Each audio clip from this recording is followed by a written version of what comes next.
সরকারের চেষ্টা ও নীতির ধারাবাহিকতা থাকলে মূল্যস্ফীতি ৪ থেকে ৫% নামিয়ে আনা সম্ভব বলে জানিয়েছেন বাংলাদেশ ব্যাংকের governor doctor Ahsan H Mansur. সকালে বাংলাদেশ ব্যাংক আয়োজিত এসএমই নারী উদ্যোক্তা সমাবেশে একথা জানান তিনি। বলেন, ঋণ নিতে গিয়ে এখনও নারীরা নানা প্রতিবন্ধকতায় পড়েন। নারীদের আর্থিক অন্তর্ভুক্তি বাড়ানো প্রয়োজন বলেও মন্তব্য করেছেন গভর্নর। ২০১০ সালে মাত্র ৪ জন সহযোগী নিয়ে ক্ষুদ্র ব্যবসা শুরু করেন শায়লা আকন্দ।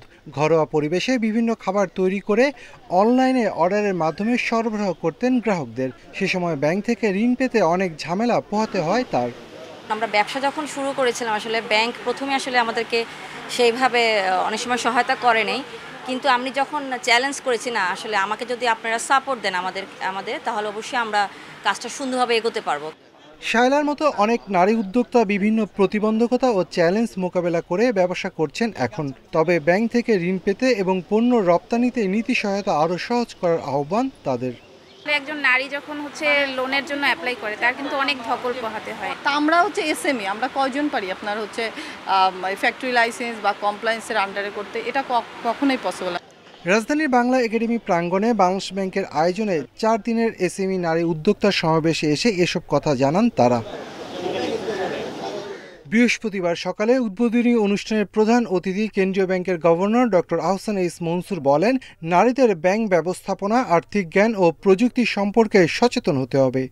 ফাইন্যান্সিয়াল নলেজটা একটা বিজনেস চালানোর জন্য যে ফাইন্যান্সিয়াল ম্যানেজমেন্টের দরকার হয়, যে ধরনের এক্সপেন্ডিচার ম্যানেজমেন্টের দরকার হয়, এগুলো সম্পর্কে জানা, বোঝা এবং কার্যকরভাবে সেটাকে প্রয়োগ করা, এটা একটা বড় চ্যালেঞ্জ। এ সময় মূল্যস্ফীতি কমাতে বাংলাদেশ সঠিক অবস্থানে আছে উল্লেখ করে তিনি বলেন, ধীরে ধীরে তা কমবে, তবে সময় লাগবে। আমরা যদি একদিকে টাকা ছাপাই, আরেকদিকে বলি যে ইনফ্লেশন কমবে, তত হবে না। আমাকে we have to make a hard choice, and সেই জায়গাটাতে আমরা কাজ করছি।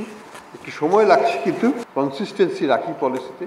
5%, 4% ইনফ্লেশন নামিয়ে নেওয়া, নাথিং ইম্পসিবল। আর্থিক খাতে সুশাসন, স্বচ্ছতা ও জবাবদিহি নিশ্চিতে আন্তর্জাতিক মানসম্পন্ন ফাইন্যান্স সিস্টেম করার কথাও জানান governor. Shafil Alam Sujon, Independent News, Dhaka.